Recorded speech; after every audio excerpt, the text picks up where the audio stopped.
10 of the longest single-player games ever made. You must have spent 100 hours, 200 hours, 500, or even 1,000 hours in some game. So, the first name on the list is a 2024 Game of the Year contender, Black Myth: Wukong. Now, you all probably know everything about it already, but for those who don't, the game's lore is inspired by the Chinese mythology of Journey to the West, and we roleplay as Sun Wukong. Yes, the game's visuals and art style may be incredible, but the game became famous for its Souls-like mechanics. Even today, some people still call it just a boss rush game because it has more than 100 bosses. So you can imagine for yourself what an intense grind it must be. And the result of this grind is its long gameplay hours, which can range from 60 to 120 hours, depending on your playstyle. Someone who is very skilled might defeat the bosses quickly, but for many, just a few main bosses will take hours. Let us know in the comments if you've completed Wukong or not. And which boss did you find the most irritating? Speaking of grinding, this year's Monster Hunter Wilds is no less. Monster Hunter Wilds is a strong contender for the 2025 Game of the Year, developed by Capcom. The game is based on the conflict between monsters and humans, where hunters have to track down massive monsters, kill them, and then collect the loot from them. As for the story, it's short, but Monster Hunter games aren't known for their narrative.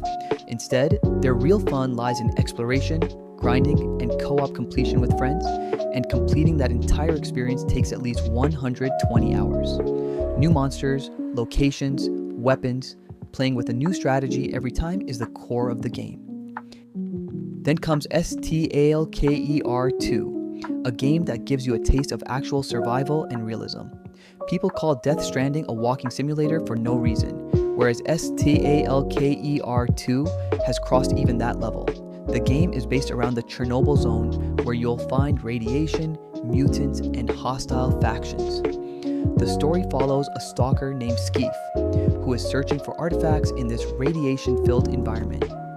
But the craziest part is that Stalker 2 was being developed while the Russia-Ukraine war was going on. Despite that, GSC Game World, although they delayed the game, completed and launched it. So hats off to the developers. The game's mechanics are so realistic that there are no vehicles, so you have to explore the entire map on foot. That's why completing the game can easily take 150 plus hours, because you have to rely on your own 2 feet to play. Hearing the name Cyberpunk 2077 brings flashy visuals and futuristic cityscapes to mind. But the real essence of this game is hidden in its story depth and choices. This is a first-person RPG from CD Projekt Red, in which you play the role of a mercenary named V, who wants to make a name for themselves in the dystopian Night City. This city's open world is so large and detailed that hours can pass just by exploring, but Cyberpunk is not a game to be finished just once. Rather, this game has multiple endings and branching storylines that make every playthrough a new experience. To complete every ending and achieve 100% exploration, it can take around 100 hours. After that, when you add the DLC, which is Phantom Liberty, its story is around 20 hours long, but it also has multiple endings, so the total playtime can reach up to about 150 hours. If you're thinking about what other game would take 150 plus hours, it's Assassin's Creed Valhalla. Perhaps the name Valhalla isn't as trendy these days as Shadows has become, but on a gameplay level, Valhalla is a hidden gem with gameplay that is more detailed and has more depth than Shadows. In Valhalla, you become Eivor, a Viking raider who goes to England with their clan in search of a new home. The game's open world is massive, where Norway, England, France, or Ireland are filled to the brim with side quests, mysteries, and exploration. If you include all the DLCs, a completionist run can easily take 150 to 180 hours. But now let's talk about Assassin's Creed Shadows, which itself can take around 90 plus hours to complete, especially if you explore from the perspectives of both protagonists Naoe and Yasuke.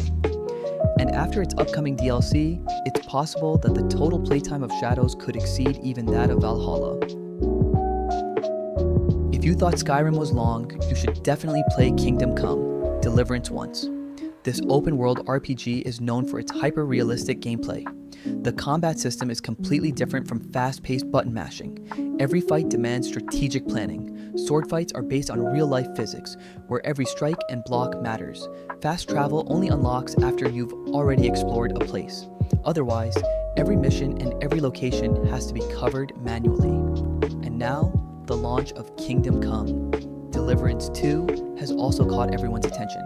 The developers have confirmed that this game's script is the longest in gaming history, setting a new benchmark for storytelling scale and depth. Then we have Metaphor, Refantatio, which has already won the 2024 awards for Best RPG, Narrative, and Art Direction. It was made by Atlas, the same studio that created Persona 5. It has such a blend of fantasy and political drama that every new turn feels like a different universe. It's a traditional JRPG but with modern systems. The exploration is in an open world style, and social bonds, alliances, and psychological depth are beautifully portrayed in the story. To complete this game fully, it can take approximately 150 hours, but this isn't just about time, it's about the level of immersion. Each character's backstory is so layered, it's like a movie of its own. And the quests are not simple fetch tasks, but emotionally driven decisions that will dramatically change your story's outcome. After this comes Larian Studios' masterpiece, Baldur's Gate 3. It is a deep, narrative-driven fantasy RPG based on the Dungeons & Dragons 5th edition rules.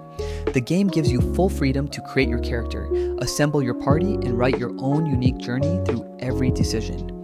The scale of the storytelling is so vast that every dialogue, choice, combat decision, and relationship dynamic directly influences your ending.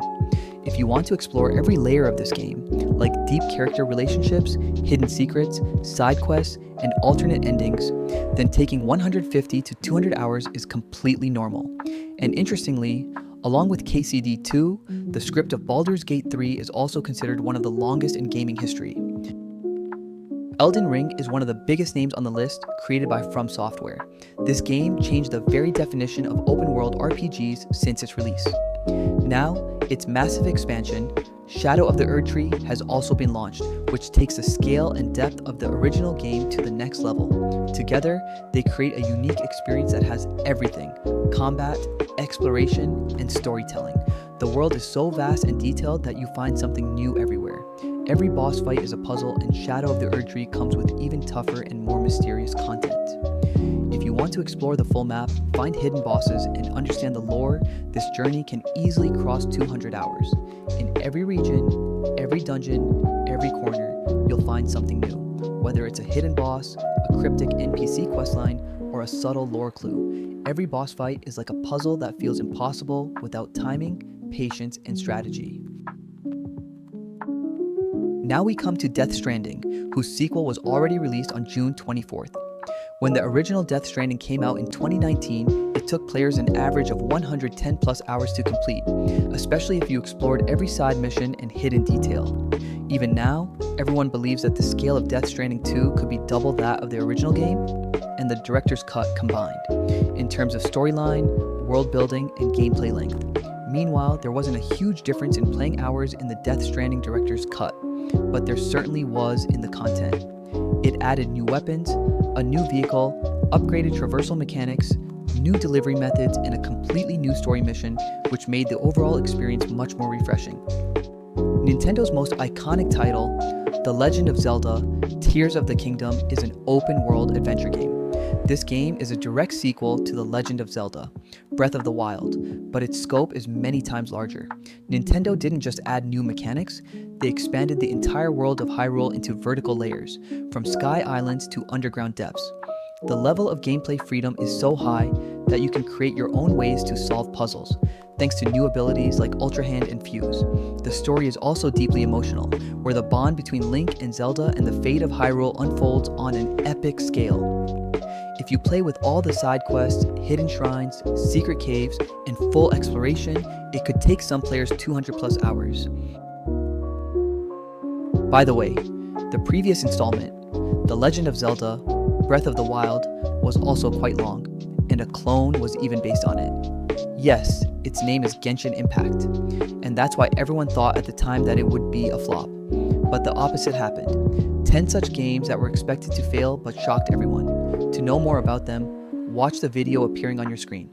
Before you go, please like, subscribe, and press the bell icon too. And see you next time.